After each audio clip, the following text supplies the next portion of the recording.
All right. The last spark for tonight, but certainly not the least, will be by Jennifer Iole.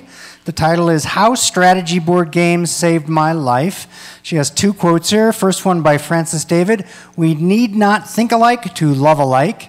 And a bumper sticker, "Life is good." Welcome, Jennifer. So I'm your closer tonight. And I just want to start with saying a happy birthday shout out to my daughter. She just turned 12. She's playing a game. She's playing a game called King Iole that we really enjoyed when I was a kid. We played all kinds of games when I was a kid. We played everything from cribbage with my parents to Stratego and Risk. And we had a lot of fun. And those games were a blast. And I didn't play a lot of games in the college years. And then all of a sudden, I had kids. And I was expected to play these kid games that were incredibly boring. Like another game of Chutes and Ladders, and I was gonna go mental, which is why I said it would save your life, because I had to save my sanity. These games are horrible, and we had to find another way to play games with our kids that they could enjoy. So strategy, luck, and diplomacy are the three components of games. Chutes and Ladders and Candyland uses luck only. You cannot influence the game. All you can do is pull your card. So we like games that you can play strategically or diplomacy. They're board games, not boring games, okay? So we looked for games that kids could scale to our daughters, and they could have rules that we would enjoy. We would enjoy playing the game, but they could play it. So we found a couple great games for non-readers. One was Labyrinth and Zularetto, and we started realizing that kids can play way more complex games than you give them credit for. You do not have to saddle your kids with Chutes and Ladders, or yourselves. So a pure strategy game is where two people, you against them, everything's on the board, everybody knows what's happening. The strategy is ultimate. You make a move, they make a move, and whoever does the best wins the game. The other kind, that's a pure strategy game. A pure diplomacy game doesn't really exist. You have to have strategy and a little bit of luck. But these two games rely heavily on player interaction.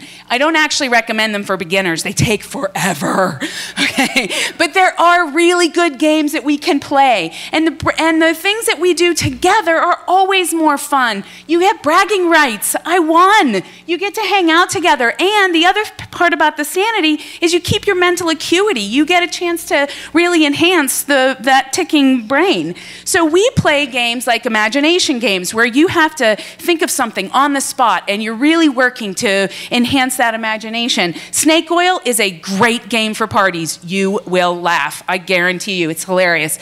We like abstract games where your tile placement reflects how well you're going to do in the game. Blockus is very Tetris-like if you're a person who likes that spatial thing. And Toluva is a game where you build up your volcano and you can win based on where you place. Card games that have themes like Bang is basically a spaghetti western. Guillotine is you're cutting off heads of the French Revolution, and who's the highest point value? Marie Antoinette. And Bonanza is where you're playing a game and you're harvesting bean fields. We play theme games like Galaxy Trucker is one of our favorites, where you build a spaceship and then you go out on a space journey, and whoever comes back with the prettiest ship and the most cargo wins. And so there's a gateway game, and it's not like a gateway drug, but kind of, because once you start playing and buying these games, you'll do more.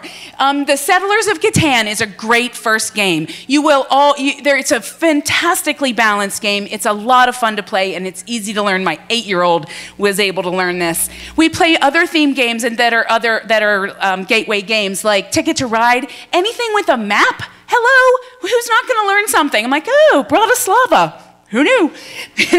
Metro, cooperative games are things people often overlook. Do not think that just because all the players in the game are playing against the game that it's easy. They're actually really hard to win, and we love these two especially. Pandemic is good now because everybody's sick in Fort Collins.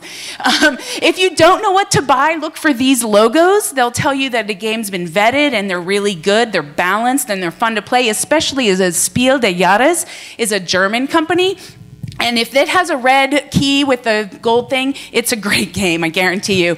There are 2 good places to buy games locally, and I didn't actually even know that Haunted Game Cafe was a sponsor, but they both Griffin and Haunted Game will let you play a game if they have it open, which these games are expensive. So if you're gonna shell out $40 for a game, you want to know you like it. So the best game is the one you play. I'm not trying to diss your Milton Bradley or, your Parker Brothers Yahtzee. So play it if you like it, but turn off the TV. Sorry, Tam.